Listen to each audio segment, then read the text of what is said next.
हरे कृष्णा, राधे राधे। आज हम आपको सावन मास का 8वां अध्याय सुनाएंगे। भगवान शंकर बोले, हे सनत कुमार, अब मैं तुमसे पाप को हरने वाले बुध तथा बृहस्पति व्रत की कथा बताता हूँ, जिसे श्रद्धा के साथ करने से प्राणी उत्तम सिद्धि को प्राप्त कर सकता है। ब्रह्मा जी ने चंद्रमा को ब्राह्मणों के राज्यासन पर अभिषिक्त किया था। किसी समय चंद्रमा की दृष्टि बृहस्पति की पत्नी तारा पर पड़ी। तारा रमणीय रूप लावण्य संपन्न स्त्री थी। चंद्रमा उसके रूप लावण्य पर मोहित हो गया और काम के वश में हो गए। चंद्रमा ने देवताओं की गुरु पत्नी को जबरदस्ती अपने घर में रख लिया। कुछ काल पश्चात उसके एक पुत्र पैदा हुआ। पुत्र का नाम बुध रखा गया। बुध विद्वान, रूपवान तथा सर्वगुण संपन्न था। देवगुरु बृहस्पति अपनी पत्नी को खोजते हुए चंद्रमा के निवास पर पहुंचे।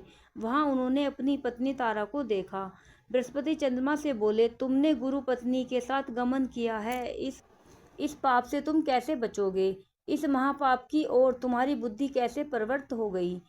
अब तुम चुपचाप मेरी पत्नी को मुझे लौटा दो और तुम इस पाप से बचने के लिए प्रायश्चित करो। यदि तुम ऐसा नहीं करते हो तो मैं तुम्हारी शिकायत इंद्र से करूंगा। बृहस्पति के कहने पर भी चंद्रमा उनकी पत्नी को लौटाने को तैयार नहीं हुआ तो देवगुरु ने राजा इंद्र से चंद्रमा की शिकायत कर दी कि इसने मेरी पत्नी का अपहरण कर लिया है।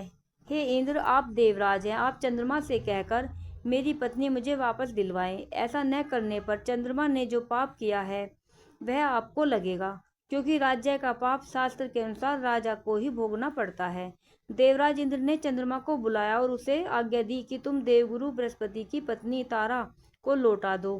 किसी दूसरे की पत्नी के साथ गमन करने पर पाप माना जाता है तथा गुरु पत्नी के साथ गमन करना महापाप है।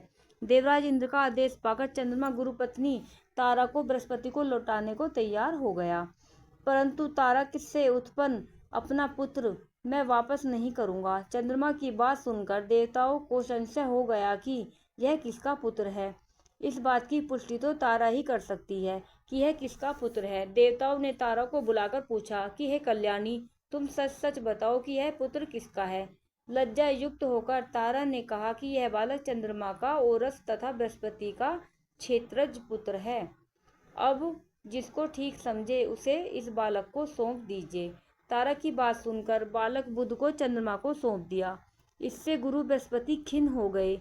उन्हें खिन्न देखकर देवों ने दोनों को वर दिया कि चंद्रमा से कहा, यह तुम्हारा पुत्र है, अब तुम घर जाओ। चंद्रमा तथा बृहस्पति पुत्र बुध ग्रह होगा। हे आचार्य, और भी शुभ वर को ग्रहण करो। जो प्राणी दोनों का मिलकर एक साथ व्रत करेगा उसे सब सिद्धियों की प्राप्ति होगी।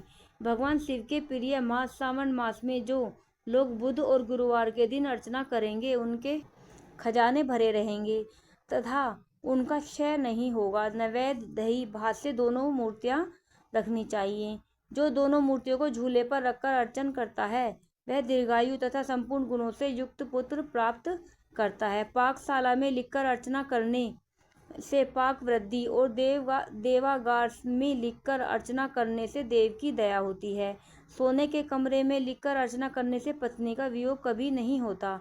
इस प्रकार यथास्थान पर उसका फल प्राप्त होता है। 7 वर्ष तक तथा व्रत करने के पश्चात उसका उद्यापन करना चाहिए। उद्यापन में पहले रात में जागरण करें। सोने की प्रतिमा का निर्माण कर विधि पूर्वक अर्चन करें। षोडश उपचार तथा अर्चना कर हवन करें। तिल, घी तथा खीर प्रज्वलित अग्नि में देनी चाहिए। चिचिड़ा तथा पीपल की समिधाओं से हवन करके पूर्ण आहुति डालनी चाहिए। इसके बाद मामा भांजे को भोजन कराकर अन्य ब्राह्मणों को भोजन कराना चाहिए। ब्राह्मणों को दक्षिणा देकर उनके हाथ जोड़कर विदा करने के बाद स्वयं भोजन करना चाहिए। इस प्रकार 7 वर्ष तक व्रत करने वाला प्राणी सब इच्छाओं को प्राप्त कर लेता है। जो विद्या की कामना करता है उसे विद्या की प्राप्ति होती है। वह वेदों और शास्त्रों का मर्म जान लेता है। उसे बुध ज्ञान एवं गुरु बृहस्पति गुरुता का प्रदान करते हैं। सनत कुमार ने भगवान शंकर से पूछा, आपने पहले मामा तथा भांजे को भोजन कराने का विधान बताया है, इसका कारण क्या है? भगवान शंकर ने कहा कि हे सनत कुमार, पहले समय में मामा और भांजा दोनों दरिद्र थे। एक दिन दोनों भोजन के लिए घूमते घूमते एक सुंदर नगर में पहुंच गए।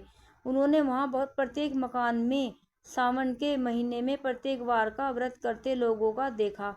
परंतु बुध और बृहस्पति का व्रत करते कहीं नहीं देखा। दोनों मामा भांजे ने बहुत समय तक आपस में विचार किया कि सब जगह सूर्य और अन्य वारों का व्रत तो हो रहा है, परंतु बुध और गुरु का व्रत देखने को कहीं नहीं मिला।